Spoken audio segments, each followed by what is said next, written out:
మహాగరుడు, మహోన్నతుడు, పరిశుద్ధుడు, నిత్య నివాసి అయిన కన్నతండ్రి దేవుని పేరట అందరికీ శుభములు, వందనాలు తెలియజేసుకుంటున్నాను.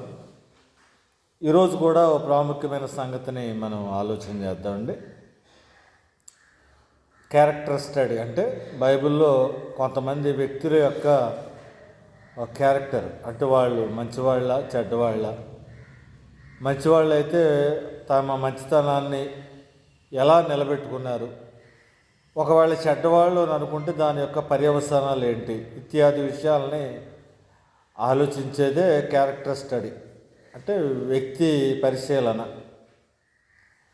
దాంట్లో భాగంగా ఈవేళ యోబు భార్యను గురించి మనం మాట్లాడుకుంటాం.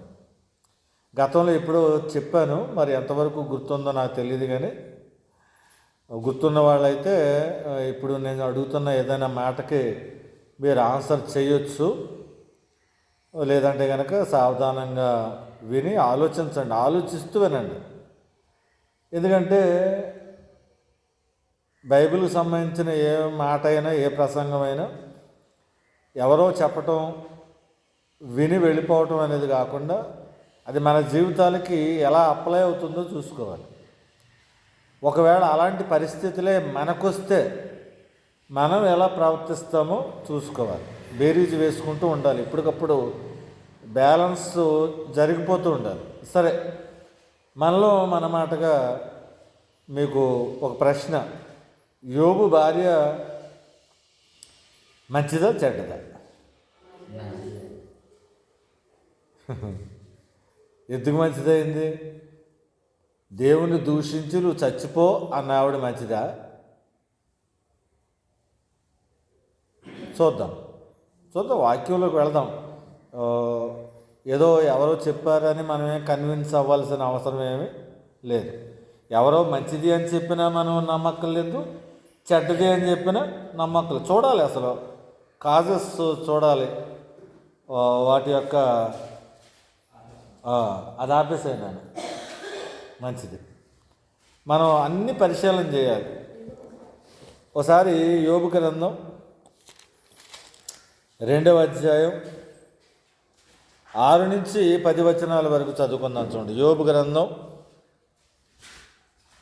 2వ అధ్యాయం 6 నుంచి 10 వచనాల వరకు చదవండి. అందుకు యెహోవా ఇలా అంటున్నాడు, ఏమనంటే, అతడు నీ వశముననున్నాడు, అతని ప్రాణము మాత్రము నీవు ముట్టవద్దని సెలవిచ్చాను. కాబట్టి అపవాది, నేను చదివేస్తానులేమ్మా, యెహోవా సన్నిధి నుండి బయలువెళ్ళి అరికాలు మొదలుకొని నడినెత్తి వరకు బాధగల కురుపులతో యోబును మొత్తెను. అతడు ఒళ్ళు గోక్కొనుటకై చెల్లపెంకు తీసుకుని బూడిదలో కూర్చుండగా అతని భార్య వచ్చి, అంటే ఎక్కడికి వచ్చింది? బూడిదలో కూర్చున్న తన భర్త దగ్గరకు వచ్చింది. బూడిదలో కూర్చుండగా అతని భార్య వచ్చి, నీవు ఇంకనూ యథార్థతను వదలకయుందువా? దేవుని దూషించి మరణము కమ్మెనెను. అందుకతడు, మూర్ఖురాలు మాటలాడినట్లు నీవు మాటలాడుచున్నావు. మనము దేవుని వలన మేలు అనుభవించుదుమా, కీడు మనం అనుభవింప తగదా నేను. ఈ సంగతులలో ఏ విషయమందును యోబు నోటి మాటతోనైనను పాపము చేయలేదు. బాగా ఆలోచించాలి. యోబు ఒక్క మాట కూడా తేడాగా మాట్లాడలేదు. మాటలో కూడా యోబు పాపం చేయలేదు. మనం ఈవేళ యోబు భార్య మంచిదా చెడ్డదా అని ఆలోచిస్తున్నప్పుడు వ్రాయబడిన కొన్ని అక్షరాల సముదాయాన్ని చూస్తే, లిటరల్గా అక్షరార్థంగా చూస్తే యోబు భార్య చెడ్డదిగానే కనిపిస్తుంది.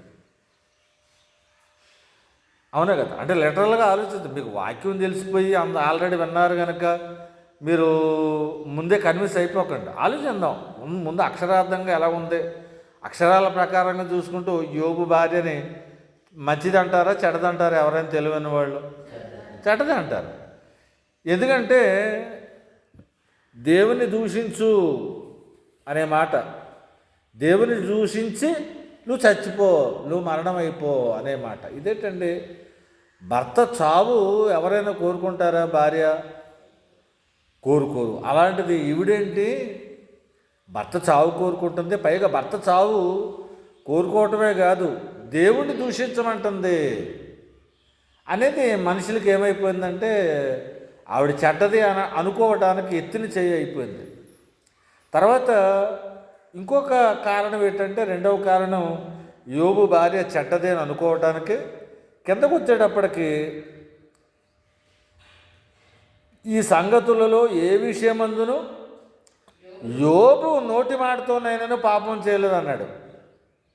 అంటే యోబు పాపం చేయలేదు కానీ యోబు భార్య మాత్రం తేడాగా మాట్లాడిద్ది అన్నట్టుగా ఉంటుంది కదా. ఇప్పుడు వాళ్ళ ఆయన మంచోడే అంటే అర్థం ఏంటి? వాళ్ళ ఆయన బాగా మెతక, వాళ్ళ ఆయన గారు మెతక అంటే అర్థం ఏంటి? ఈవిడిగా అయ్యాలన్నట్టు.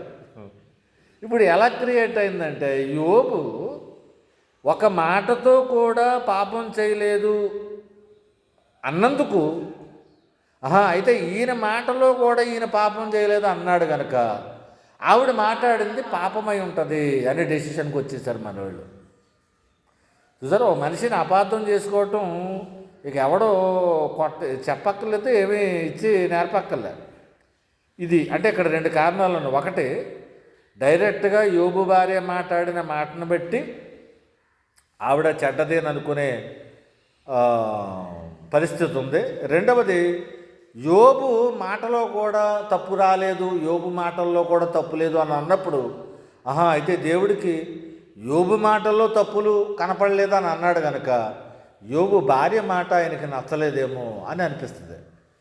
ఇది రెండు కారణాలు ఇక్కడ. మూడవ కారణం, ఆవిడ తప్పు చేసిందని అనుకోవటానికి ఉన్న కారణాలు చూద్దాం. తర్వాత అప్పుడు ఆవిడ తప్పే చేసిందో ఒప్పింది చేసిందో తర్వాత చూద్దాం. ఇంకొక మూడో కారణం ఏంటంటే, ఒకసారి యోబు గ్రంథం 19వ అధ్యాయం 17వ వచనానికి రండి. ఈ రెండే వచనాలండి. యోబు భార్యను గూర్చి మనం క్యారెక్టర్ స్టడీ చేయాలంటే ఒకటి 2వ అధ్యాయంలోను, రెండవది ఈ 19వ అధ్యాయంలో ఉన్నవి మాత్రమే మనకు ఆధారాలు. యోబు గారు అంటున్నాడు, నా ఊపిరి నా భార్యకు అసహ్యము అన్నాడు. చాలు ఇంకా. ఇప్పుడు ఆవిడ గురించే కదా మనం చదివేది. యోబు గారు కూడా ఏమన్నాడు? ఇందాక 2వ అధ్యాయంలో అన్నాడు, నువ్వు మూర్ఖురాలు మాట్లాడినట్టు మాట్లాడుతున్నావు అన్నాడు. అదొక స్టేట్మెంట్ ఎవరిది? యోబు గారిది. రెండవ స్టేట్మెంట్ ఏంటి? యోబు గారి స్టేట్మెంటు, నా ఊపిరి నా భార్యకి అసహ్యం ఉంది. అంటే శ్వాస నిశ్వాసలు ఊపిరి తీసుకోవటం కూడా భార్యకి ఎలాగుందట అంటే, ఒకరు తీసుకునే ఊపిరి ఎదటి వారికి అసహ్యంగా ఉందేమో అని అనుకోవాలంటే ఇప్పుడు ఆ వ్యక్తి ఎక్కడ ఉందంటారు?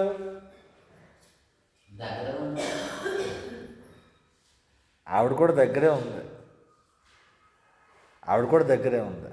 ఒకవేళ నిజంగా ఆవిడకి అసహ్యం అయితే ఆవిడ దగ్గర ఉంటుందా?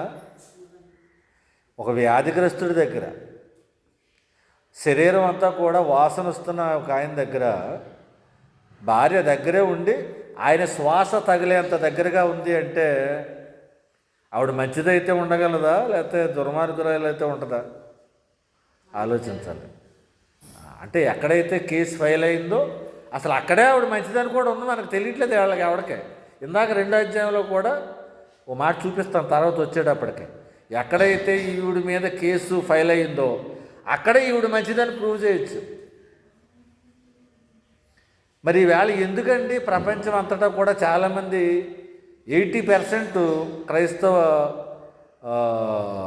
బిడ్డలు యోబు భార్యని చెడ్డది అని అనుకునే ముద్రలోనే ఉన్నారు. ఎక్కడో కొంతమంది కొంచెం లోతుగా ఆలోచించిన వాళ్ళు మాత్రం లేదులేండి యోబు భార్య మంచిదే, ఈ కారణాల వల్ల ఇలాగ అయి ఉంటుందని తర్వాత రియలైజ్ అవుతున్నారు. ఎందుకు మనం యోబు భార్యని చెడ్డది అని అనుకోవటానికి కారణమైందంటే, ఒకటి, మనం అక్షరాలు మాత్రమే చూస్తున్నాం, అక్షరాలు మాత్రమే చదువుతున్నాం తప్ప అక్షరాల వెనుకున్న ఆత్మ అక్షరాలు వెనుకున్న టోన్, స్వరం. ఎప్పుడైనా సరే బైబిల్ పరిశోధన చేసేటప్పుడు ఎవరు మాట్లాడారో మనం చదివినప్పుడు ఏ టోన్లో, ఏ వాయిస్లో మాట్లాడాలో తెలియాలి మనకి. ఇప్పుడు పిల్లోడు ఏ పొయ్యి దగ్గరకో ఏ ప్లగ్లో వేలు పెట్టడానికో వెళ్తున్నాడు అనుకోండి, మీ చిన్న బిడ్డ, అప్పుడు తండ్రి గట్టిగా అరుస్తాడు, ఏయ్ అసలు అక్కడికి వెళ్తావేంట్రా అని అరుస్తాడు. ఇప్పుడు ఆ అరుపును చూస్తే తండ్రి కోపం కనపడుతుందా, ప్రేమ కనపడుతుందా? మనకు ప్రేమే కనపడాలి. ఇంట్లో ఉన్న ఆవిడకైతే ప్రేమ కనపడుద్ది. పక్కింట్లో ఎక్కడో 2 ఇంట్లో అవతల ఉన్న ఆవిడకి, వాళ్ళకి ఆ ఇంట్లో వాళ్ళకి ఏం తెలుస్తుంది?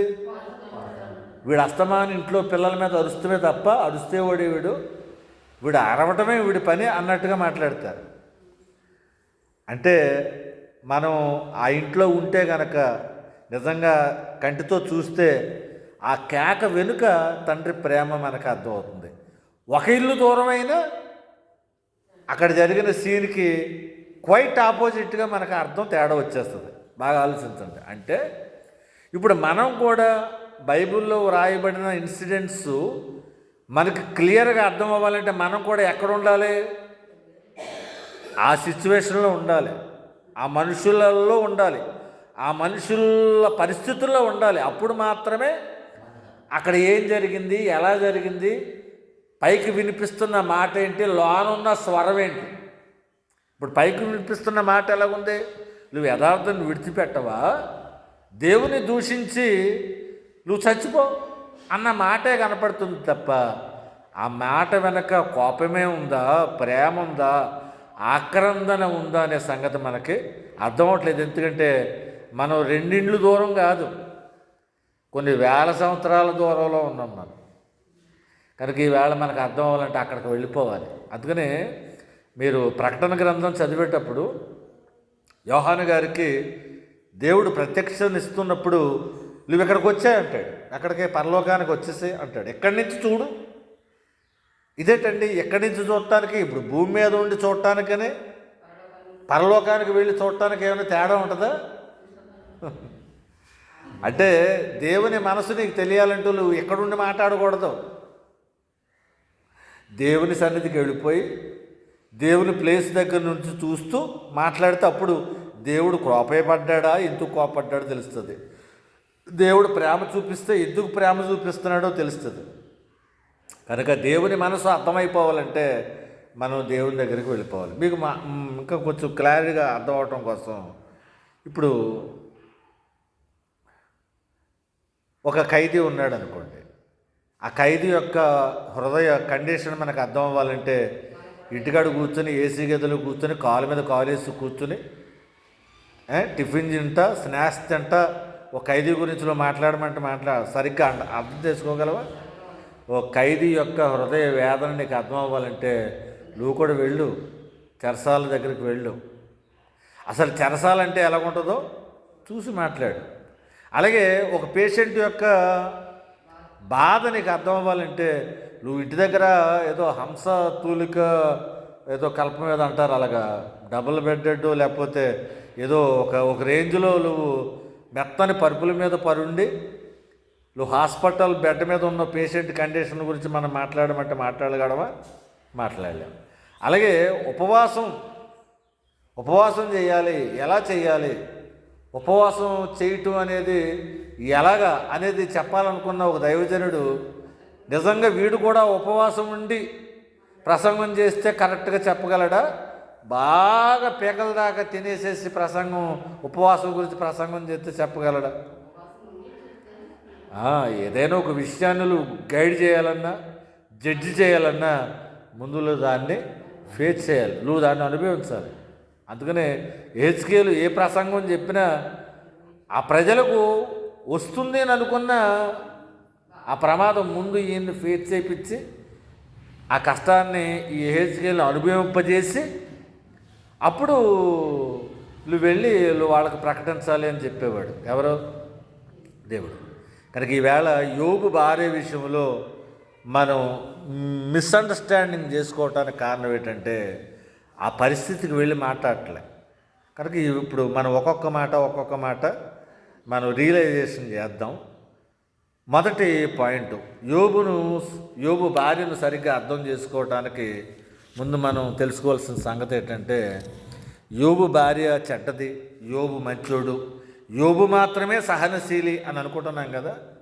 మీరు యోబు భార్యని జడ్జి చేయాలనుకున్నప్పుడు మీరు గుర్తుపెట్టుకోవాల్సిన మొదటి పాయింట్ ఏంటంటే, యోబు భార్య మాత్రమే కాదు, ఆవిడ 10 మంది బిడ్డలను పోగొట్టుకున్న తల్లి. First point.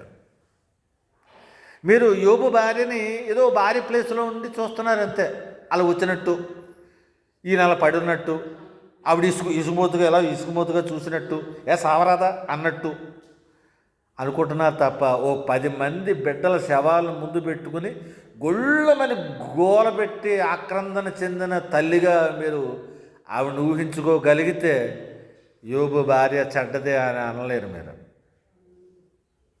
ఇంకా కొంచెం లోతుకు వెళ్తాం చూడండి. యోబు గ్రంథం మొదటి అధ్యాయం 18వ వచనం నుంచి క్రిందకు చదువుతాం చూడండి. యోబు గ్రంథం మొదటి అధ్యాయం 18వ వచనం నుండి క్రిందకు.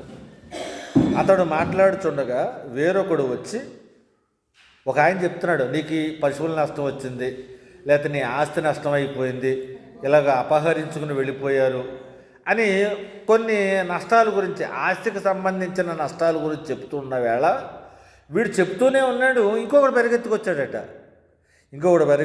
చెప్తున్నాడు. అతడు మాట్లాడుచుండగా వేరొకడు వచ్చి, నీ కుమారులను నీ కుమార్తెలను, అమ్మ ఆన్లైన్లో ఉన్న పిల్లలు వింటున్నారా వాక్యం, లేదా పెట్టేసి సైడ్ అయిపోయారా?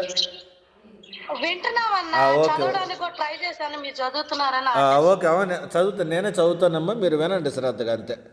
మీరు చక్కగా వినాలని, ఎందుకంటే చాలా ఇంపార్టెంట్ మెసేజ్ ఇది మీరు ఇవాళ రాని వాళ్ళు చాలా దురదృష్టవంతులని చెప్పాలి. ఎందుకంటే ఒక మంచి మెసేజ్ వాళ్ళు మిస్ అవుతున్నట్టు లెక్క. సరే, అతడు మాట్లాడుచుండగా వేరొకడు వచ్చి, నీ కుమారులను నీ కుమార్తెలను తమ అన్న ఇంట భోజనము చేయొచ్చు, ద్రాక్షారసము పానము చేయుచుండగా గొప్ప సుడిగాలి అరణ్య మార్గమున వచ్చి. బాగా ఆలోచించాలి. చాలా బైబిల్ని ఏదో నవల చదివినట్టు, కథల పుస్తకం చదివినట్టు చదవకుండా ఎప్పుడు కూడా. చాలా సైంటిఫిక్గా, చాలా విలువలు అంటే చాలా ఆ స్పాట్లో మనం ఉండి దాన్ని అర్థం చేసుకున్నట్టుగా చదవాలి. గొప్ప సుడిగాలి అరణ్య మార్గముగా వచ్చి ఆ ఇంటి 4 మూలలను కొట్టగా. ఇదేంటండి, ఇప్పుడు సుడిగాలి పర్ఫెక్ట్గా ఎక్కడెక్కడ మూలలు ఉన్నాయో 4 మూలలు చూసుకుని అటాక్ చేసిందంటే అది ప్రీ ప్లాన్డ్గా వచ్చిన సుడిగాలి కదా అది. ఇప్పుడు సుడిగాలి మామూలుగా వస్తే అలా దాని ఇష్టం వచ్చినట్టు వస్తుంది. మొత్తానికి వెళ్ళిపోవాలి మొత్తం. దానికి ఏదో అడ్డం వస్తే ఆ అడ్డులు అలాగే వెళ్ళిపోవాలి. అంతేగాని పర్ఫెక్ట్గా ఒక ఇంటిని కాన్సన్ట్రేషన్ చేసి ఆ ఇంటి 4 మూలలు ఎక్కడెక్కడ ఏమేమి మూల ఉందో చూసుకుని, అంటే ఎక్కడ కొడితే ఈ ఇల్లు పడద్దో క్యాలిక్యులేషన్గా, అంటే క్యాలిక్యులేటెడ్గా వచ్చింది సుడిగాలి అది. అంటే ఇది ఎవరి చేతో పంపబడిన సుడిగాలి. కానీ మన వాళ్ళు అనుకుంటారు గాలికి అసలు క్యాలిక్యులేషన్ ఉండదు, అలాగే దానికి ఇష్టం వచ్చినట్టు వెళ్ళిపోద్దని అనుకుంటారు చాలామంది. ఒక పద్ధతి ప్రకారంగా బ్రతకనోడిని, ఒక పద్ధతి ప్రకారంగా నడవనోడిని ఏమంటారు? గాలి తిరుగుతున్నాడు వీడు, గాలిగడీడు అంటారు. మీకు తెలియాల్సిన సంగతి ఏంటంటే గాలికి ఉన్నంత స్పష్టత ఎవడికి లేదు. గాలికి ఎక్కడెక్కడ ఏ ఇంటి మీద కొట్టాలో ఆ ఇంటి మీద. ఇప్పుడు ఆ ఇంట్లో యోబు చోట ఉన్నాడు, యోబు పిల్లలు చోట ఉన్నాడు. ఇప్పుడు మొత్తం ఆ ఏరియా అంతా కొట్టుకెళ్ళిపోయిందా, లేకపోతే యోబు పిల్లలు విందు చేసుకుంటున్న ఇంటి మీద కొట్టిందా? ఇప్పుడు యోబు పిల్లలు విందు చేసుకుంటున్న ఇంటి మీద కొట్టిందట. కరెక్ట్గా మళ్ళీ ఎక్కడెక్కడ కొట్టిందట? 4 మూలల్లో కొట్టిందట. చదవండి. గొప్ప సుడిగాలి అరణ్య మార్గముగా వచ్చి ఆ ఇంటి, అంతేగాని దారిలో అటు వచ్చిన ఇళ్ళని కొట్టుకొచ్చేయలేదు అది.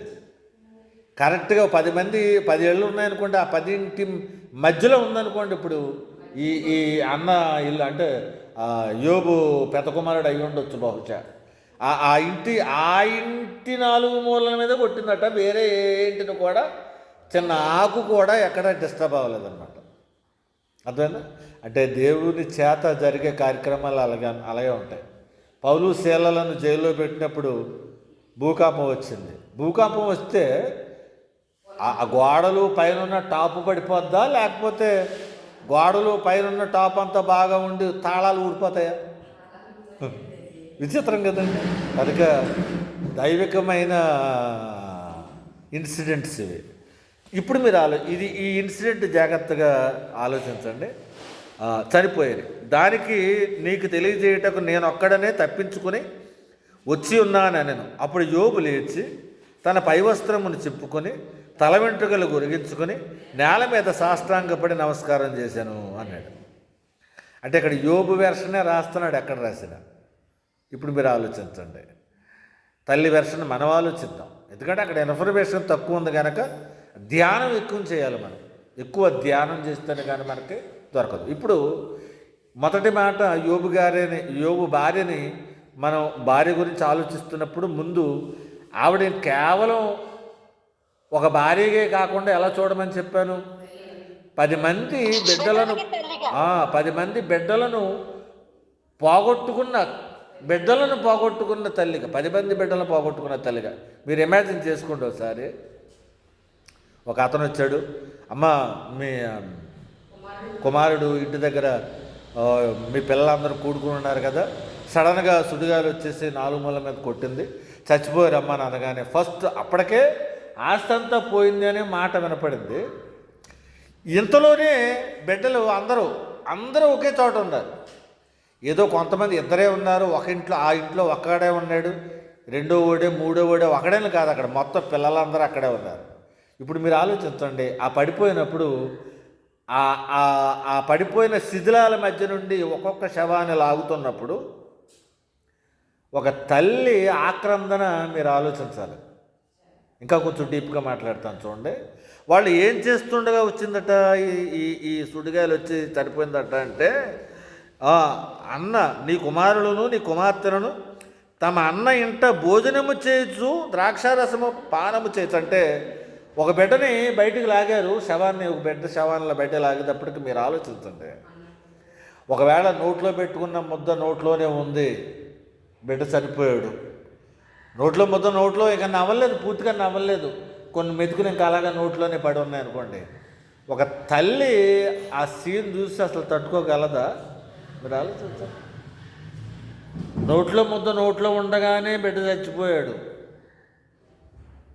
ఒకవేళ ద్రాక్షారసం తాగుతూ ఉండగానే బిడ్డ సడన్గా చచ్చిపోయాడు. ఇంకా ఆ ద్రాక్షారపు ఆ మచ్చలు ఇంకా పడిపోయిన ఆ మచ్చలు ఆ బొగ్గ మీదో లేకపోతే ఆ ముఖం మీదో లేకపోతే ఈ బట్టల మీదో ఆ ద్రాక్షారసం మచ్చలు ఇంకా ఉన్నాయి. అంటే నా కొడుకు తింటున్న ఆ ముద్ద పూర్తిగా నవలక ముందే నా బిడ్డ చచ్చిపోయాడా అనే బాధ. ఆ పైకి తీసుకున్న గ్లాసులో ద్రాక్షారసం త్రాగుతూ ఉండగానే నా బిడ్డ చనిపోయాడు అనే బాధ. మీరు ఆలోచించండి. 10 మంది శవాల్ని ఒక్కొక్కటి వెలికితీసి ఒక్కొక్క శవాన్ని వెలికితీస్తున్నప్పుడు ఆవిడ హృదయ పరిస్థితి మీరు క్యాల్కులేషన్ చేశారా? ఇదేమి చెయ్యం మనం. ఆవిడ అంత మాట అనేసిందా? కనుక ఆవిడ కేవలం యోబు భార్యగానే చూస్తున్నారు కనుక మీకు ఆవిడ మీద అపార్థమే కలుగుతుంది. కనుక ఆవిడ భార్య కంటే ముందుగా భార్యగా మాత్రమే ఆలోచించే ముందు 10 మంది బిడ్డలను ఒకేసారి పోగొట్టుకున్న తల్లి ఒకే స్పాట్లో. సరే, ఒక్కొక్క శవాన్ని బయటికి తీశారు. ఆ శవం పరిస్థితులు ఎలాగోనే చూసుకుంది. 10 మందిని అలాగ లైన్గా పడుకోబెట్టారు. ఇప్పుడు అసలు ఏ బిడ్డ దగ్గరికి వెళ్ళి ఏడుస్తుందండి ఆవిడ? ఏదో ఒక బిడ్డ చనిపోయాడు, మిగిలిన వాళ్ళు బాగున్నారు అంటే పోనీ అనుకోవచ్చు. లేదు 9 మంది బిడ్డలు చనిపోయి ఒక బిడ్డ బతికుందా అనుకోండి, కనీసం బతికున్న బిడ్డనైనా పట్టుకుని ఆడవచ్చు. 10 మంది బిడ్డలు చనిపోయిన పరిస్థితిలో కనపడితే ఇక ఏ బిడ్డ దగ్గరికి వెళ్ళి తన బాధని వెళ్ళగొక్కుతుందండి అంటే ఎక్కడికే వెళ్ళే అవకాశం కూడా లేదు. నిశ్చేష్టురాలు అయిపోయింది. ఇప్పుడు ఏ బిడ్డ, ప్రతి బిడ్డ ప్రేమ, ప్రతి బిడ్డని తల్లిగా ఒకేలా ప్రేమిస్తుంది. ఏ బిడ్డ మీద మాత్రమే పడి ఆడవగలుగుతావిడ? ఆలోచించండి. కనుక యోబు భార్యని జడ్జి చేసే ముందు, యోబు భార్య ఒకవేళ గయ్యాళదేమో, లేకపోతే యోబు భార్య మంచిది కాదేమో అని అనుకునే ముందు ఆవిడ గర్భశోకాన్ని మీరు ఎరిగిన వారిగా మాట్లాడండి. ఏం మాట్లాడినా పర్వాలేదు. అర్థమైందా? మొట్టమొదట మనం పరిగణలోకి తీసుకోవాల్సిన అంశం ఏంటంటే ఆవిడ భార్య ప్లేస్ కంటే కూడా ఆవిడ బిడ్డల్ని పోగొట్టుకున్న తల్లిగా మీరు ఆలోచించండి. పైగా ఎక్కువ సమయం కూడా ఇవ్వబడలేదండి. ఏదో ఒక కొడుకో, తర్వాత ఇంకో సంవత్సరం ఇంకో కొడుకో, లేకపోతే ఒక నెలకో, అలా కూడా కాదటండి. ఒకే సమయంలో 10 మంది బిడ్డలు పోగొట్టుకోవటం. తర్వాత ముందుగా ఎటువంటి హెచ్చరికలు కూడా లేవు. ఏదో తుఫాను వస్తుంది, లేకపోతే వరద వస్తుందట, జలప్రళయం వచ్చేటప్పుడు హెచ్చరికలు చేశాడా? అయ్యయ్యో నాకు అలాగే ఏదైనా హెచ్చరిక వస్తే నా బిడ్డలు నేను కాపాడుకుందనే, ఏదైనా ప్రమాదం వస్తుందని తెలిస్తే నా బిడ్డను నేను కాపాడుకుందనే అని ముందస్తు హెచ్చరికలు ఏవైనా అందితే ఆ హెచ్చరికలైనా నేను బట్టి నా బిడ్డలు జాగ్రత్త పరుచుకుందని అని అనుకున్నట్టుంది. ఆవిడకి హెచ్చరిక కూడా ఏం అందలేదు. పైగా ముందుగా తన బిడ్డలు చనిపోతారేమో, వాళ్ళని చనిపోకుండా ఉండటం కొరకు ఎటువంటి సిద్ధపాటు కూడా లేదు. 10 మంది విగత జీవులు, 10 మంది బిడ్డలు చనిపోయిన స్థితిలో ఉంటే ఒకవైపు వాళ్ళ చావులు, వాళ్ళ వల్ల గాయం ఇంకా తగ్గక ముందే మళ్ళా భర్త చావు కూడా దగ్గర అయిపోతుంది. ఇలాంటి కండిషన్లో ఉన్న ఒక భార్య ఏమండి ధైర్యం చెడదా? మనకు తెలీదా? ఇప్పుడు ఒక బిడ్డకి జ్వరం వచ్చింది, ఒక వారం రోజుల్లో తగ్గట్లేదు అనుకోండి, మీరు కంగారు పడతారు? ఏంటి దేవుడా ఇలా చేస్తున్నావేంటి, నేను నీ బిడ్డను కదా, ఇదిగో చూడండి, మనం ఒక బాబు పుట్టాడండి, పాపం పుట్టిన సంతోషం కూడా లేదు. ఆ బిడ్డ పుట్టినప్పటి నుంచే బాక్సులో పెట్టడం, కొంత అనారోగ్యానికి గురవటం, ఆ అనారోగ్యం ఫ్లక్చువేట్స్ తగ్గటం పెరగటం చాలా ఇబ్బంది. మొన్నే ఇంటికి వచ్చాడు. మరి ఏ తల్లిదండ్రులు అలాగా తట్టుకోగలరండి బిడ్డలకి? కనుక ఆమె తన పిల్లల్ని పోగొట్టుకుంది. భవిష్యత్తు అగమ్య గోచరంగా ఉండి మాట్లాడుతుంది. అంతేగాని ఏదో ఈ బిడ్డ పోతే ఇంకో బిడ్డ అన్న పరిస్థితి ఏం లేదు. నిరీక్షణకి అసలు ఆస్కారం ఉందా? లేదండి. కనుక వేదన ఆమె జీవితంలోకి అలా వచ్చి వెళ్ళిపోయిన అతిథి కాదు. ఇప్పుడు వేదన వచ్చే ఆవిడింట్లోనే స్థిర నివాసం ఏర్పరచుకుంది. మీరు ఎప్పుడైనా ఏడుపు వచ్చి మళ్ళీ తగ్గిపోయింది అనుకోండి, అది పర్వాలేదు, తర్వాత మీరు ఏదో రకంగా రికవరీ అయిపోతారు. కానీ రికవరీ అవ్వటానికి ఎక్కడుందండి? అప్పుడే ముందు రోజుల్లోనే బిడ్డలను కప్పెట్టి ఏడ్చి కన్నీరు కూడా రాని పరిస్థితులకు వచ్చేటప్పటికి మళ్ళా భర్తని ఈ పరిస్థితుల్లో చూస్తుంది. ఇది మొదటి ఆలోచన. ఇక రెండో ఆలోచన, ఎంతసేపు యోబు పిల్లలను పోగొట్టుకున్నాడు, యోబు ఆస్తి పోగొట్టుకున్నాడు, యోబు కుమారులు చనిపోయాడన్న బాధ యోబు కలిగిందని అనుకుంటున్నారే. ఇప్పుడు యోబు ఒక్కడే నష్టపోయాడా? యోబు భార్య కూడా నష్టపోయిందా? ఇద్దరూ నష్టపోయారు.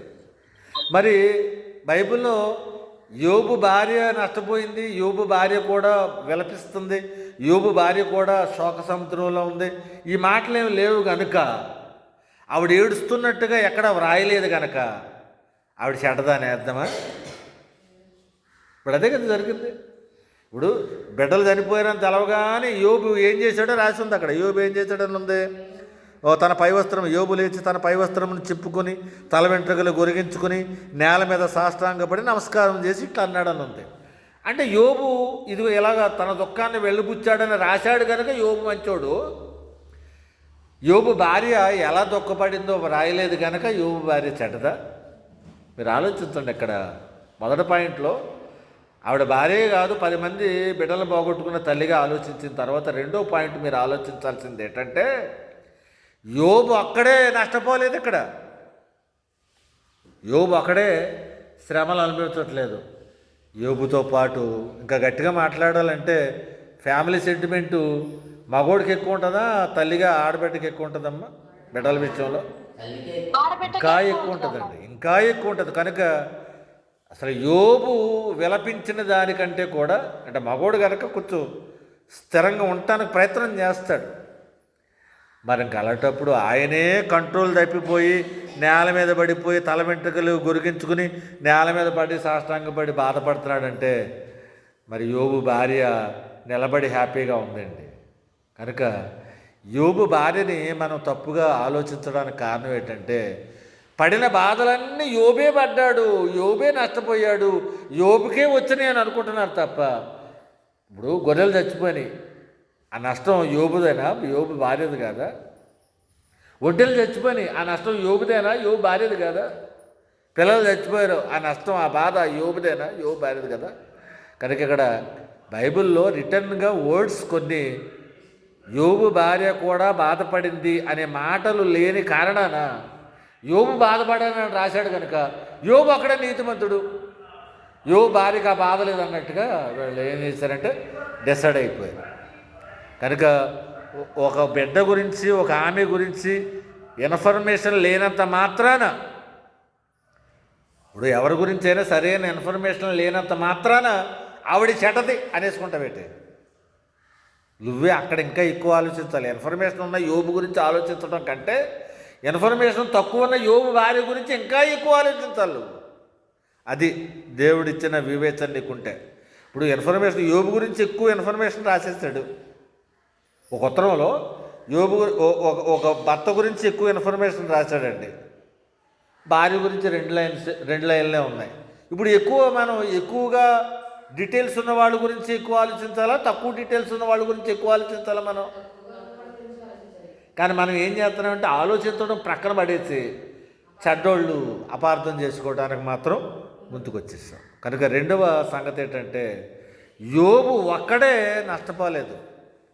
నష్టపోయిన జాబితాలో ఎవరున్నారంటే యోబు భార్య కూడా ఉంది. కనుక ఈ పాయింట్ ఆఫ్ వ్యూలో కూడా మనం యోబు భార్య అని జాగ్రత్తగా ఆలోచించాలి. పైగా యోబు భార్య ఇందాక అన్న స్టేట్మెంట్ ఎక్కడుంది, ఏం మాట్లాడిందో, ఎందుకు అందో ఇప్పుడు చూద్దాం. చూడండి, చదవండి అన్నమాట. యోబు గ్రంథం 2వ అధ్యాయం, యోబు గ్రంథం 2వ అధ్యాయం 7వ వచనం. కాబట్టి అపవాది యెహోవా సన్నిధి నుండి బయలువెళ్ళి అరికాలు మొదలుకొని నడినెత్తి వరకు బాధగల కురుపులు, ఏమంటే కురుపులు కాదు ఇవి, కురుపులు అనుకోండి, ఏదో పొల్ల తగిలినప్పుడే బాధ, ఆ కురుపు రేగినప్పుడే బాధ నీకు, లేదంటే నువ్వు మామూలుగానే ఉండొచ్చు. కానీ ఇది నువ్వు ఆ కురుపుని చూడకపోయినా, ఆ కురుపు నీకు కనబడకపోయినా, నేను ఎక్కడ ఉన్నాను అన్నట్టుగా సలుపుతూ ఉంటుంది. ఇదివరకు ముళ్ళ కురుపులన్నీ వేసేయండి, ముళ్ళ కురుపులు తెల్లగా చిన్నగా ఉండేది, అది ఉంటాక చాలా చిన్నగా ఉండేది. కానీ ఎవడెట్టాడు కానీ పేరు ముళ్ళ కురుపు అని, ఏదో మొత్తానికి చాలా సలుపు వచ్చేద్దండి. మరి ఒక్క పుండు ఎక్కడో ముళ్ళ కురుపు, చిన్న పుండుకే అంత సలుపు వస్తే అరికాలు మొదలుకొని నడినెత్తి వరకు బాధ పుట్టించు కురుపులు అని అన్నప్పుడు ఎంత బాధపడి ఉంటాడండి ఎవరో? యోబు గారు. ఇప్పుడు యోబు గారు మాత్రమే బాధపడుతున్నారు అని అనుకుంటున్నారు మీరు ఎక్కారు. అది ఇప్పుడు సమస్య ఏంటంటే, యోబు గారు ఎంత బాధపడుతున్నారని ఆలోచిస్తున్నారు తప్ప, తన ముందు దర్జాగా తిరిగిన తన భర్త ఈవేళ గోక్కోవటానికి కూడా అవకాశం లేక చిల్లపెంకులతో తన శరీరాన్ని గోక్కుంటున్నాడంటే, నిజంగా ఒక ప్రేమ కలిగిన ఉత్తమ ఇల్లాలు ఆ సీను చూసి తట్టుకోగలదా? మీరు ఆలోచించండి. ఏమాత్రం కొద్దిపాటి నీతున్న ఆడబిడ్డ అయినా గొప్ప గొప్ప ప్రేమ కూడా అక్కర్లేదు దానికి. 1% భర్త మీద ప్రేమ ఉన్నా కూడా ఆవిడ ఆ సీను చూసి తట్టుకోలేదు. ఎందుకంటే ఇంతకు ముందే బిడ్డలను పాతిపెట్టి వచ్చావా, బిడ్డలు వరుసగా పరుండు పెట్టి పాతిపెట్టి వచ్చిన సీన్ చూసావా, ఇంతలోనే మళ్ళీ భర్త అనారోగ్యమా, పైగా ఆ అనారోగ్యం దగ్గర బాధ ఏంటంటే, లేదమ్మా మీ భర్త గారికి వచ్చిన కురుపులు పలానా ఆయింట్మెంట్ రాస్తే తగ్గిపోద్దానంటే గబగబా వీడు ఆయింట్మెంట్ రాసేసుడు, ఏదో రకంగా రాసేసి నా భర్తను ఆరోగ్యవంతుడిగా చూసుకోవాలని అనుకున్నాను. కానీ ఆయనకు వచ్చిన కురుపులు ఏదో ఒక ఆయింట్మెంట్ రాస్తే, ఏదో ఒక మందు రాస్తే తగ్గిపోయే కురుపులు అవి కాదు. ఇప్పుడు ఆవిడ తన భర్తకు వచ్చిన కురుపులు, తన భర్తకు వచ్చిన అనారోగ్యం కంటే కూడా ఇంకా దేనికి ఎక్కువ బాధపడుతుందంటే ఆవిడ, అయ్యో నా భర్తకు వచ్చిన ఈ అనారోగ్యాన్ని నేను స్వస్థపరచలేకపోతున్నానే, నేను ఏదోటి రాసైనా ఏదోటి పూసైనా నా భర్తను నేను బాగు చేసుకోలేకపోతున్నానేనే బాధ. అర్థమైందా? ఈ బాధ ఇంకా చాలా ప్రమాదం అండి. ఇప్పుడు మీ బిడ్డకి జ్వరం వచ్చింది, డాక్టర్ గారు ఉన్నారుగా, బిడ్డకు జ్వరం వచ్చింది అన్నది బాధే కావచ్చు, కానీ డాక్టర్ గారు వస్తే ఇంజక్షన్ చేస్తే తగ్గిపోద్ది, నీకు ఆ ధైర్యం. కానీ అమ్మ నేను మందులేసినా ఇది తగ్గే జ్వరం కాదమ్మా అని అన్నాడు అనుకోండి, ఏమైపోవాలండి? ఇప్పుడు అదే పరిస్థితి. కనుక ఇక్కడ యోబు భార్యని మీరు ఎందుకు ఎలా ఆలోచించాలంటే, ఆవిడ చేసి నేను ఫలానా పని చేస్తే నా భర్తకు ఆరోగ్యం వచ్చేస్తుందని అనుకుంటే ఆవిడ అవసరమైతే ప్రాణం పెట్టడానికి కూడా ఆవిడ సిద్ధం. కానీ ఆవిడ ఏ ప్రయత్నం చేసినా అక్కడ స్వస్థత కలగటం లేదు. ఎందుకంటే ఏ ప్రయత్నం చేయకుండా ఇలా కురుపు చూడగానే అలా చచ్చిపోతుందట ఎవరన్నా, ఇలాగ ఒంటి మీద అలా కురుపు రాగానే నువ్వు చచ్చిపో అంత వేదన పడతాం చూస్తుంది ఆవిడ. ఆ బూడిదలో కూర్చున్న ఆయన దగ్గరకు వచ్చింది ఆవిడ, తన భర్త కండిషన్ చూస్తుంది ఆవిడ. ఇవన్నీ ఆలోచించకుండా యోబారి చెడ్డది, యోబారి దూషించమని అందా. ఎందుకంత రాంగ్ ఇంటర్ప్రిటేషన్ చేస్తున్నాం మనం అంటే, ఏదో అలా వెళ్ళిపోతున్నాం అంత పైన. కనుక ఇక్కడ మీరు ఆలోచించండి, ఏమైందట, ఆమె అతన్ని స్వస్థపరచలేకపోతుంది, ఆమె తన భర్త బాధను ఆపు చేయలేకపోతుంది. తర్వాత ఒకవేళ దేవుడి గురించి ఏమైనా ఇన్ఫర్మేషన్ తెలుసా, ఏదో దేవుడే ఈ బాధ కారణమని ఏమాత్రం కొంచెం ఇన్ఫర్మేషన్ ఉన్నా హ్యాపీగా ఉన్నావిడ, దేవుడే పెట్టాడట, మళ్ళీ దేవుడే స్వస్థపరిచేస్తాడు, కాస్త అంత ఓపికగా ఉంటే చాలని ఈవిడ ధైర్యంగా ఉంటూ తన భర్తను కూడా ధైర్యపరిచే పరిస్థితి ఉండను. ఇప్పుడు ఇది దేవుడు చేశాడో తెలీదు, దెయ్యం చేశాడో తెలీదు, తగ్గడానికి వచ్చిందో లేదో తెలీదు, ఎప్పుడు చచ్చిపోతాడో తెలీదు. ఒకవేళ ఈయన చచ్చిపోతే మళ్ళీ ఎన్నో శవం పెట్టాలి, అక్కడ 10 శవాలు ప్రక్కన 11వ శవానికి గొయ్యి త్రవ్వాలి. ఒకవేళ ఈయన కూడా చచ్చిపోతే నిజంగా ప్రేమికురాలు ఈవిడ బతుకుతుందా? ఈవిడ బతకలేదు. అంటే ఆలోచించండి, గబక్కన మనం ఒక వ్యక్తిని ఆవిడ చెడ్డది, ఏదో మాటను బట్టి చెడ్డది అని అనుకోకూడదండి. కండిషన్స్ బాగా ఆలోచించండి. కనుక ఒక మాట మీరు జాగ్రత్త గుర్తుపెట్టుకోండి, నిస్సహాయత అనేది ఉందే, నిస్సహాయత ఏం చేయలేకపోవటం అనేది ఉంది, అది వ్యాధి బాధల కంటే ఎక్కువ బాధాకరమైంది. ఏమి చేయలేని పరిస్థితి. ఇప్పుడు హాస్పిటల్కి వెళ్ళావు, వ్యాధి గొప్పదే, ట్రీట్మెంట్ కూడా చాలా ఖర్చు అవుద్ది, రైట్. ఎంత ఖర్చు అయినా తగ్గుతుందా డాక్టర్ గారు? తగ్గుతుంది నాయన, పర్వాలేదు. అయితే పర్వాలేదు, తగ్గుతుంది అన్నారు కదా, హ్యాపీ. కానీ ఏమో మా ప్రయత్నాలు మావి, తగ్గుతుందని మేము హామీ ఇవ్వలేము అని అన్నారనుకోండి, మన నిస్సహాయత వ్యాధి బాధ కంటే కూడా ఎక్కువ. ఈ కండిషన్లో ఉంది ఆవిడ. ఏది, నేను కూడా నా భర్తను బ్రతికించుకునే అవకాశం చేజారిపోతుంది, రోజు రోజుకి మాంసం ఊడి కింద పడిపోతుంది. నిజంగా మీకు తెలియదండి ఆ వ్యాధి పరిస్థితి ఎలా ఉందంటే, ఏదో చెలపెంకులతో గోకితే కురుపులు ఏమైపోతాయండి, వచ్చేస్తాయి అలా. ఇప్పుడు నువ్వు గోరుతో నీ సెన్స్ తెలిసి నువ్వు జాగ్రత్తగా గోక్కుంటే బ్యాలెన్స్డ్గా గోక్కుంటావు. చెలపెంకుతో గోకేటప్పుడు నీకేం తెలుస్తుంది, ఆ ఇదిలో చర్మం కింద పడిపోతుంది, అక్కడ బూడిదలో ఊడి కింద పడిపోతుంది. అలాంటి పరిస్థితిలో ఉన్న భర్తను చూసి ఏ భార్య తట్టుకుంటుందండి? అలాంటి పరిస్థితుల్లో ఒక మాట మెర్సీ కిల్లింగ్ అని చెప్పాను గతంలో. మెర్సీ కిల్లింగ్ అంటే ఏంటంటే, ఒక వ్యాధి ఎవరికైనా భయంకరమైన నొప్పులతో కూడిన బాధ వచ్చినప్పుడు, అనారోగ్యం వచ్చినప్పుడు, దానికి చేస్తున్న ట్రీట్మెంట్ కూడా బాధాకరమైంది అయినప్పుడు ఆ వ్యక్తి ఆ బాధకు తట్టుకోలేక, అంటే వచ్చిన వ్యాధి బాధ తెచ్చేదే ఆ వ్యాధికి తగ్గించడానికి ఇస్తున్న ట్రీట్మెంట్ కూడా బాధాకరమైంది అయినప్పుడు అలాగని ఆత్మహత్య చేసుకుంటాక మళ్ళీ అదొక తప్పు. అప్పుడు ఆ వ్యక్తి అప్పీల్ చేసుకుంటాడు కోర్టుకి, ఏమండి ఇదిగో నా ఫలానా అనారోగ్యం వచ్చింది, నాకు ఈ అనారోగ్యం అణువణువు ప్రతి క్షణం మనిషిని నిలువున దహించేస్తుంది, ఇది బాధ తట్టుకోలేకపోతున్నాను నేను. అలాగనే ఒకవేళ ఆ బాధను తగ్గించుకుని ట్రీట్మెంట్కి వెళ్దామంటే ఆ ట్రీట్మెంట్ కూడా బాధాకరమైందే. వ్యాధి బాధాకరమైందే, ట్రీట్మెంట్. ఇలాంటి విపత్కరమైన పరిస్థితుల్లో ఉన్నాను కనుక దయచేసి నాకు మెర్సీ కిల్లింగ్కి అనుమతి ఇవ్వండి అని అర్జీ అప్పీల్ చేసుకుంటాడు. అప్పుడు ఆ డాక్టరు చెప్తాడు, ఆ డాక్టర్ని జడ్జి గారు పిలిచినప్పుడు, ఏంటి నాయన ఈ కంప్లైంట్ ఏంటి, ఈయనకి వచ్చిన వ్యాధి బాధగా ఉంటుంది అది అని అడుగుతాడు. అవునండి, అది చాలా నరనరాలని శరీరంలో ప్రతి అణువుని అది బాధ పెడుతుందండి, అలాంటి వ్యాధి అండి. అంటే దాన్ని ట్రీట్మెంట్ చేస్తే తగ్గదా? తగ్గదో ట్రీట్మెంట్ కూడా చాలా బాధగా, తగ్గేది అయితే చేపిస్తారు, తగ్గేది కాదు, అది ఉపశమనం అంతే.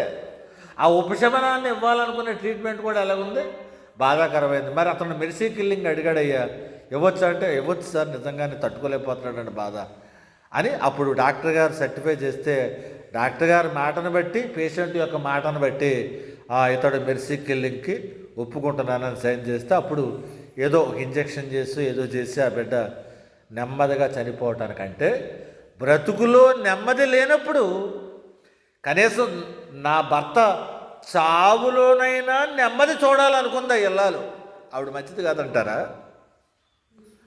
నా భర్త బ్రతుకులో ఏనాటికి కూడా నెమ్మది పోనీ రోజు రోజుకి సరే నిన్నటి బాధ ఎక్కువ ఉంది, వాడు కొంచెం తగ్గింది, రేపు కొంచెం తగ్గుతుందని హోప్ ఉందనుకోండి, ఎదురు చూస్తుంది అతడు నెమ్మది పొందుతూ ఉంటే. కానీ నా భర్త బ్రతుకులో ఎలాగా నెమ్మది పొందలేకపోతున్నాడు కనుక నా భర్త చావులోనైనా నెమ్మది పొందుతాడేమోనని భర్త మీద ఉన్న అత్యధికమైన ప్రేమతో నువ్వు దేవుణ్ణి దూషించైనా చచ్చిపోనైనా అంతే. అంతేగాని ఆవిడ దేవుణ్ణి దూషించినట్టు లేదు. మీరు చాలా జాగ్రత్తగా క్యాల్కులేట్ చేయాలి అక్కడ. నువ్వు దేవుణ్ణి దూషించి చనిపోంద తప్ప ఆవిడ దేవుణ్ణి దూషించినట్టుగా ఎక్కడన్నా ఉందండి? మరి ఆవిడ చెడ్డదని ఎందుకంటారు మీరు?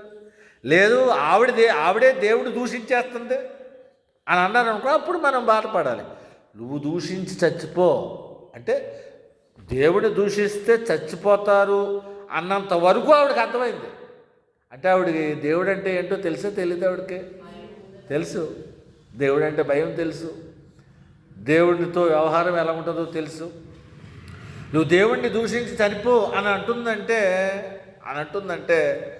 ఆ బాధ, భర్త యొక్క బాధని ఆమె చూడలేకపోయి మాట్లాడిన మాట, అది మెర్సీ కిల్లింగ్కి సంబంధించిన మాటే తప్ప నిజంగా భర్త చచ్చిపోతే నేను ఏదో ఊరేగాలన్న ఉద్దేశంతో, భర్త చచ్చిపోతే నాకు ఈ బాధ ఉండదన్న ఉద్దేశంతో ఆవిడ అని అనలేదండి. ఇది రెండో పాయింట్. ఆలోచిస్తున్నారా? మొదటి పాయింట్ ఏం చెప్పాను? ఆవిడ భార్యగానే కాకుండా మీరు ఎలా ఆలోచించాలంటే 10 మంది బిడ్డలను పోగొట్టుకున్న తల్లిగా మీరు యోబు భార్యని మీరు ఆలోచించాలి. రెండవది, యోబు అక్కడే నష్టపోయాడు అని అనుకోకండి. యోబు అక్కడే బిడ్డలు పోగొట్టుకున్నాడు, యోబు అక్కడే బాధపడుతున్నాడు అని అనుకోకండి. ఆ బాధ ఇద్దరూ పడుతున్నారు, యోబు భార్య కూడా పడింది. ఇక మూడో పాయింట్ ఏంటంటే, ఎంతసేపు ఆవిడ దూషించి నువ్వు మరణమైపోమని చెప్పింది కానీ ఆవిడ దూషించలేదు. తర్వాత ఒకవేళ ఈ యోబు గ్రంథాన్ని వ్రాసిన రచయిత, యోబు గ్రంథం ఎవరు రాశారండి? రాసిన ఆయన రచయిత అంటాం. యోబు గ్రంథం రాసింది ఎవరు? ఆన్లైన్లో ఉన్నవాళ్ళు ఎవరైనా చెప్పండి అమ్మా. రైట్, మోషే గారే. యోబు గ్రంథాలు రాసింది మోషే గారే. ఇంకా ఒక న్యూస్ ఏంటంటే, ఆదికాండం, నిర్గమాకాండం, లేవియకాండం ఈ వీటికంటే ముందు రాయబడిన గ్రంథం కూడా యోబు గ్రంథమే. మొట్టమొదట రాయబడిన గ్రంథమే యోబు గ్రంథం. అది రాసింది కూడా మోషే గారు. ఒకవేళ ఎక్కడైనా రచయిత అయిన యోబు భార్య ఇలా మాట్లాడటం సరికాదు, యోబు భార్య ఇలాంటి దుర్మార్గపు ఆలోచనతో, కపటపు మైండ్ తోటి ఈ మాట మాట్లాడిందని ఎక్కడైనా రచయిత అయినా కానీ దేవుడు కానీ ఆవిడ గురించి ఎక్కడైనా చెప్పారా? రచయితగా ఉన్న మోషే గారు ఎక్కడ చెప్పలేదు యోబు భార్య చెడ్డదని. దేవుని దూషించి నువ్వు మరణం అయిపో అని చెప్పిందే. ఎవరు బాధపడాలి? నిజంగా బాధపడాల్సి వస్తే ఎవరు? దేవుడు బాధపడాలి. ఇప్పుడు నువ్వు దేవుడు దూషించి చచ్చిపో అంటే ఇప్పుడు ఇదేంటి తిరిగి తిరిగి నా మీదకి వచ్చింది, నన్ను తిట్టమంటుంది ఏంటని ఆయన బాధపడాలి. పోనీ ఆయన ఎక్కడన్నా బాధపడి ఏంటి యోబు, ఏంటి నీ భార్య బలేడిదిలే ఇలా తయారైంది ఏంటిది, ఏదో వచ్చిందనుకో, ఏదో జరిగిందనుకో, ఏంటి నన్ను తిట్టి చచ్చిపోవాలని అంటుంది ఏంటి, అది అది అలా మాట్లాడుతుంది ఏంటి, మూర్ఖురాలు అనొచ్చు దేవుడు అని రాయించవచ్చు, రచయిత రాయించలే. తనది ఇంకోటి, మూర్ఖురాలు మాట్లాడినట్టు మాట్లాడుతున్నావు అన్నాడు. అంటే ఇప్పుడు ఈవిడ ఎవరో యోబు అన్నాడు, నువ్వు దేవుని దూషించి చనిపోను అన్నప్పుడు మూర్ఖురాలు మాట్లాడినట్టు మాట్లాడుకో అని అన్నాడు. అంటే ఈవిడ ఏమై ఉంది ఇప్పుడు, ఈవిడు తెలియగలదా, మూర్ఖురాలా?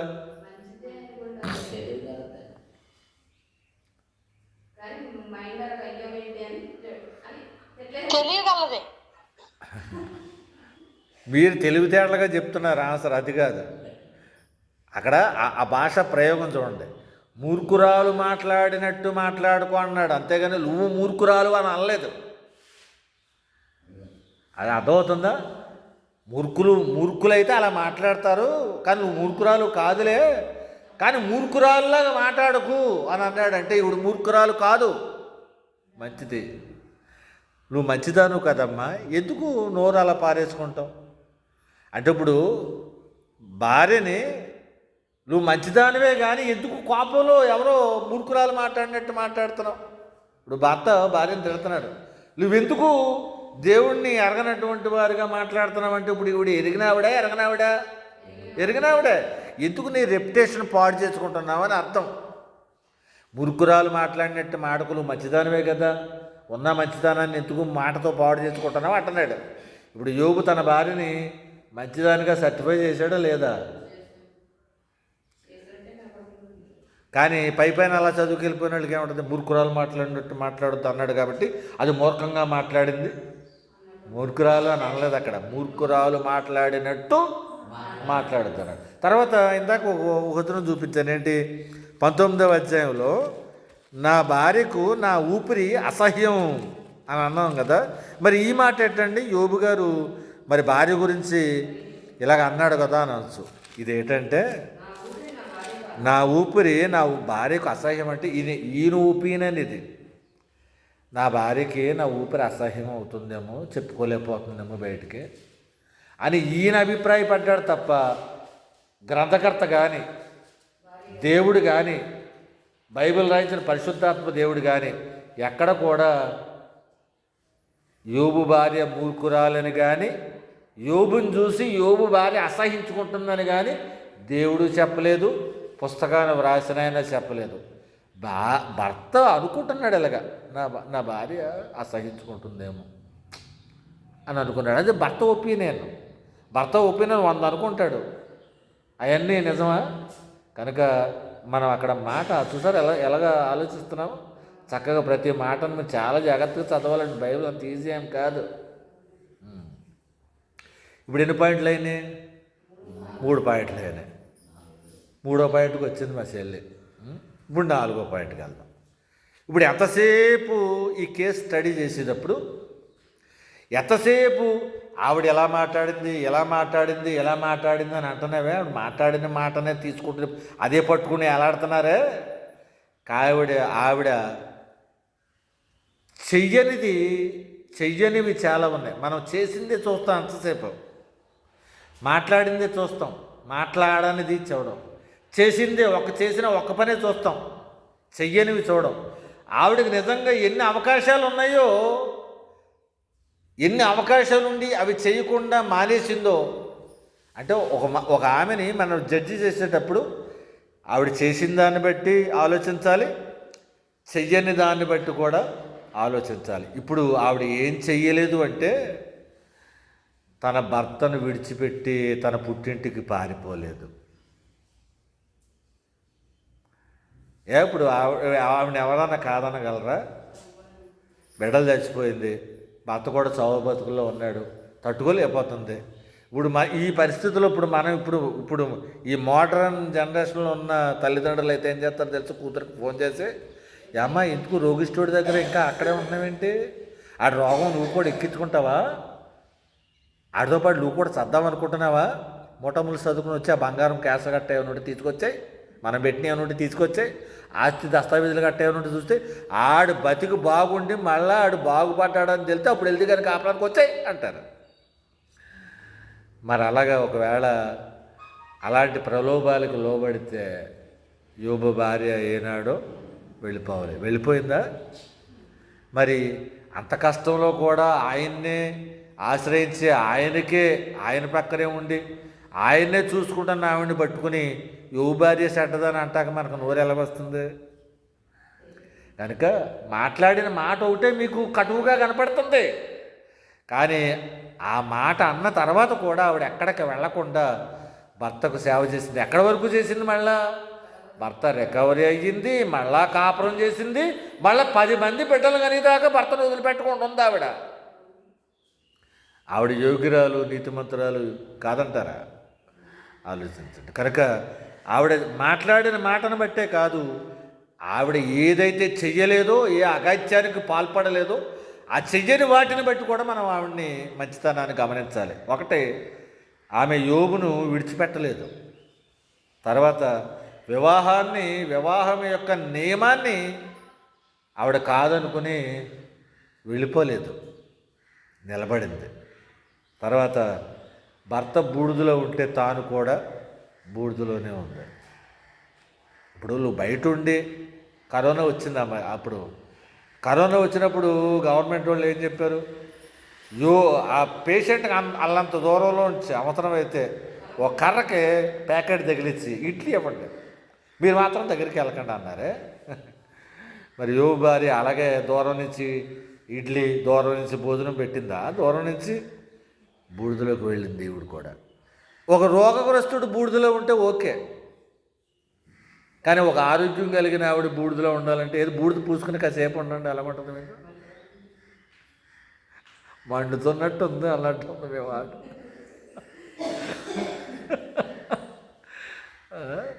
కనుక యోబు భార్య యోబుని విడిచిపెట్టలేదు, వివాహ నియమాన్ని వదులుకోలేదు.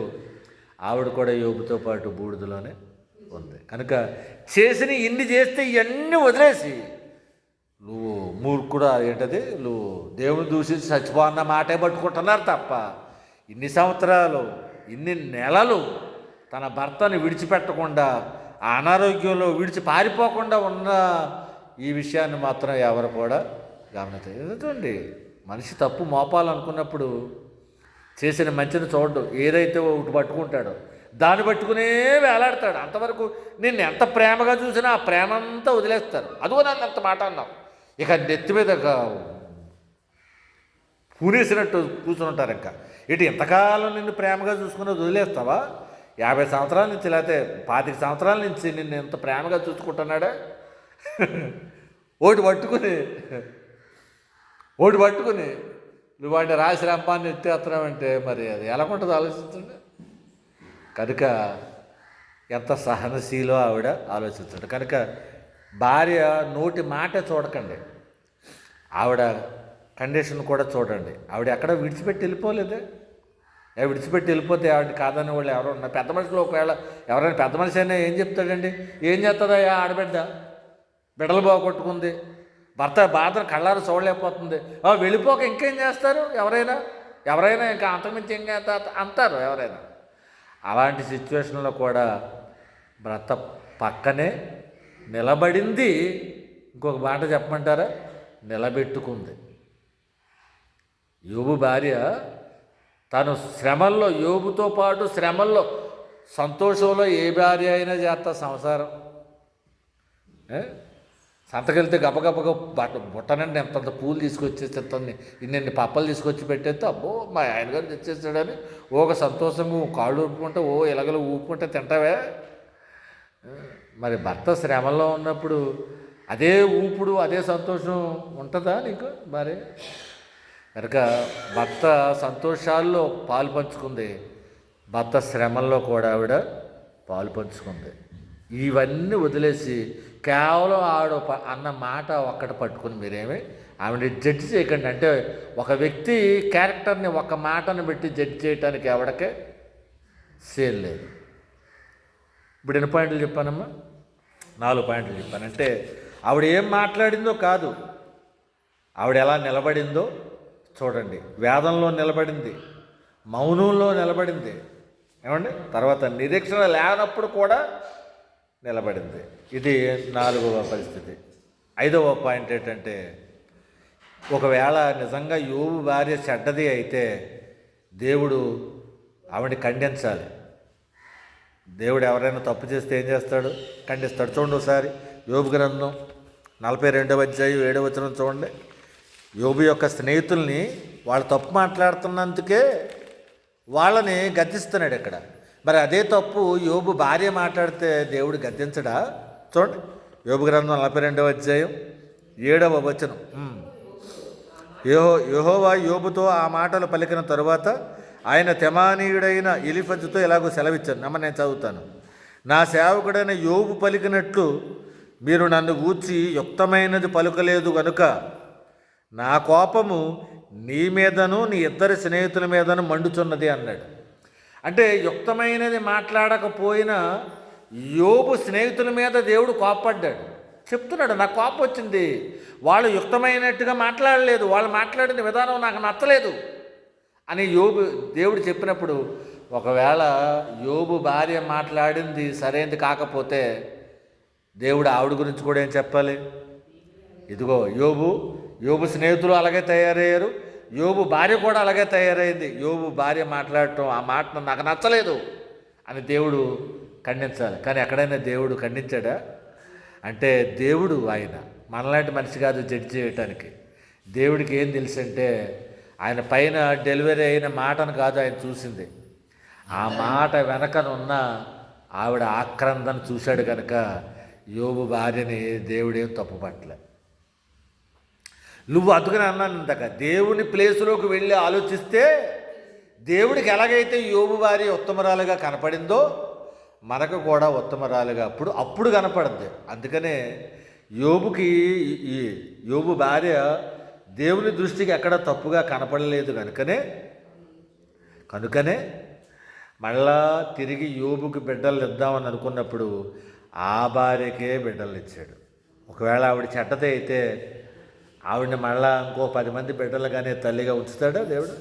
కనీసం ఆవిడ శ్రమల్లో మాట్లాడిన మాటను బట్టే మీరు యోబు భార్య చెడ్డదని అనుకుంటున్నారు. కానీ దేవుడు మళ్ళా ఆయనకి ఆరోగ్యం ఇచ్చి 10 మందిని బిడ్డలు కనాలని అనుకున్నప్పుడు, 10 మంది మళ్ళీ బిడ్డలు ఇద్దామనుకున్నప్పుడు ఆవిడే కావాలి, నీ భార్యగా ఆవిడే ఉండాలి అని దేవుడు సర్టిఫై చేశాడంటే యోబు భార్య చెడ్డది అని మనం ఎలాగనుకుంటాం?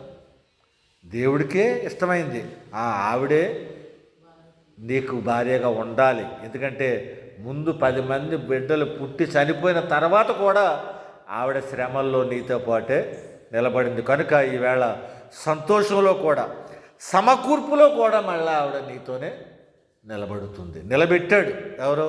దేవుడు కూడా. కనుక యోబు భార్య నిలబడింది, నిలబెట్టుకుంది. ఎవరినే? భర్తనే నిలబెట్టుకుంది, మళ్ళా కుటుంబాన్ని కూడా నిలబెట్టుకుంది. కనుక యోబు భార్యను చూసి మనం నేర్చుకోవాల్సిన విషయాలు ఏంటంటే, ఫైనల్గా మనం ఎంత విశ్వాస వీరులమైనప్పటికీ కూడా మన జీవితాల్లో కూడా కొన్ని కష్టాలు వస్తాయి. ఈ కష్టాలు వచ్చినప్పుడు ధైర్యం చెడిపోయినా పర్వాలేదు, అధైర్యపడినా పర్వాలేదు, కానీ విశ్వాసాన్ని మాత్రం కోల్పోకండి. గుర్తుపెట్టుకోండి ఈ మాట. ఎందుకంటే మనం ధైర్యం ఉండదు, కంగారు పడిపోతాం, ఏదో తింగర మాటలు మాట్లాడేస్తాం. కానీ ధైర్యం పోయినా పర్వాలేదు, కానీ విశ్వాసాన్ని మాత్రం పోగొట్టుకోండి. చూడండి, ఒకసారి పేతురు గారు చేపలు పట్టడానికి వెళ్ళాడట. రాత్రంతా శ్రమ పడ్డాడు, ఒక్క చిన్న చేప కూడా పడలే. అప్పుడు ఆ వల మీద కోపం వచ్చి, ఎదవ్వల ఎత్తుకొచ్చిన వాళ్ళేది అని ఆ వలని ఎక్కడైనా పారేసుకున్నాడా? పారేసుకోలేదు సరిగదా, వలని బాగు చేసుకుంటున్నాడు. ఆ వలని ఇంకా బాగు చేసుకుంటున్నాడు కనుకనే మళ్ళా యేసుప్రభు వచ్చినప్పుడు మళ్ళా ఆ వలని పూర్తిగా నింపటానికి అవకాశం ఉంది. కనుక యోబు భార్య శ్రమల్లో కూడా యోబు ప్రక్కనే నిలబడింది కనుక శ్రమల్లో మళ్ళా సమకూర్పులో కూడా సంతోషంలో కూడా ఆవిడ ఆనందంగా ఆ సమకూర్పులో కూడా పాలిభాగస్తురాలు అయింది. కనుక శ్రమల్లో మన కుటుంబంలో కలిసి ఉంటే సమకూర్పులో కూడా దేవుడు మనల్ని కలిసి ఉంచుతాడు. కనుక యోబు భార్య మళ్ళా దీవించబడిన తర్వాత అయినా మనకు అర్థం అవ్వాలి, ఆవిడ మంచిది, లేకపోతే దేవుడు మళ్ళా ఆవిడ కడుపునే ఎత్తుకు బిడ్డలు పుట్టిస్తాడు. ఒకవేళ యోబు భార్య యోబు కరెక్ట్ కాదు అని అనుకుంటే దేవుడు ఆ రోజుల్లో ఎంతమందినైనా వాళ్ళు చేసుకునే అవకాశం ఉంది. వేరే ఆమె చేసుకుని అయినా యోబు ఎందుకు ఆ గయ్యాళితో కాపురం చేస్తావు అనొచ్చు. లేదు దేవుడు ఏం అనలేదు, అలాగా నువ్వు ఆవిడతోనే మళ్ళీ బిడ్డల్ని కనాలి. కనుక దేవుడు ఎంత మంచి ఆశీర్వాదం ఇచ్చాడండి ఓర్పుతో ఉన్నందుకు. కనుక చివరికి ఒక మాట చదువుకుని ముగించేసుకుందాం.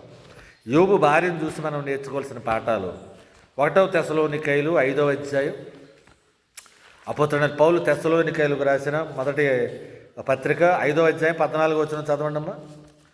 1 తెస్సలోనికైలు 5వ అధ్యాయం 14వ వచనం. సహోదరులారా, మేము మీకు బోధించినది ఏమనగా అక్రమముగా నడుచుకునే వారికి బుద్ధి చెప్పండి.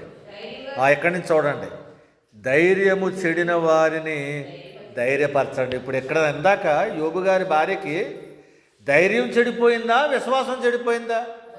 ధైర్యం ఒకటే కోల్పోయింది, కానీ విశ్వాసాన్ని ఆవిడ విడిచిపెట్టలే.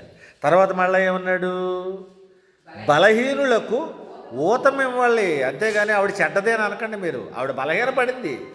ఇప్పుడు 10 మంది బిడ్డలు పోగొట్టుకుని 11 భర్తను కూడా పోగొట్టుకోవడానికి సిద్ధపడి ఉన్న పరిస్థితిలో బలహీనపడటం మనిషితత్వం. అది మనిషి అయిన వాడు ఎవడైనా బలహీనపడతారు. కనుక యోబు భార్య చెడ్డదని అనకండి, మీరు ఊతం ఇవ్వండి. అలాంటి పరిస్థితులు ఎవరైనా ఉంటే, కుటుంబాలు ఎవరికైనా ఇలాంటి కష్టాలు ఉంటే, నువ్వు ఎలాగైతే ఎలాగా, అలాగైతే ఎలాగా, వద్దు, ఇంకా మీరు బలపరచండి, ఊతం ఇవ్వండి. కనుక ధైర్యం చేరిన వాడికి మనం ఏం చెప్పాలట, ధైర్యం ఇవ్వాలమ్మా. ఒకప్పుడు యోబు గారి భార్యకి ఎలాంటి పరిస్థితి వచ్చింది, ఆవిడ నిలదొక్కుంది కనుక మళ్ళా ఇంకో 10 మంది బిడ్డలను కంటానికి ఆవిడ యోగ్యురాలైంది. అమ్మ నువ్వేం కంగారు పడకమ్మా, భర్తను విడిచిపెట్టి వెళ్ళకమ్మా, భర్తతోనే ఉండమ్మా, శ్రమల్లో నువ్వు తప్ప ఇంకెవరు ఉంటారమ్మా అని భార్యని కన్విన్స్ చేయగలిగిన ఆలోచన మనకు రావాలనే యోబు భార్య గురించి ఆ 2 మాటలైనా రాయించాడు. చూసారా, 2 మాటలే యోబు భార్య గురించి మనకున్న ఆధారం, 2 మాటలు. అది ఎంతోమంది జీవితాల్ని నిలబెట్టే మాటలు. కనుక ధైర్యం చెరిడిన వారిని ధైర్యపరచుండి, బలహీనులకు ఊతనివ్వండి, అందరి ఎడల దీర్ఘశాంతము గలవారై ఉండండి. ఇది యోబు భార్యను చూసి మనం నేర్చుకోవాల్సిన పాఠాలు. తొందరగా ఎవరిని ఒక మాటను బట్టి జడ్జ్ చేయకండి. ఒక మాట గబుక్కన విసిరేశారు, ఒక మాట అనేసింది కనుక ఇక ఆవిడ చెడ్డతే అనేయకండి. దేవుడే ఆవిడ మంచిది అని మళ్ళీ ఆవిడ కడుపునే మళ్ళీ 10 మంది బిడ్డలను పుట్టించి విస్తారమైన సంపద ఇచ్చినప్పుడు మనమెవరం ఆవిడ తప్పుపట్టడానికి? అర్థమైందా?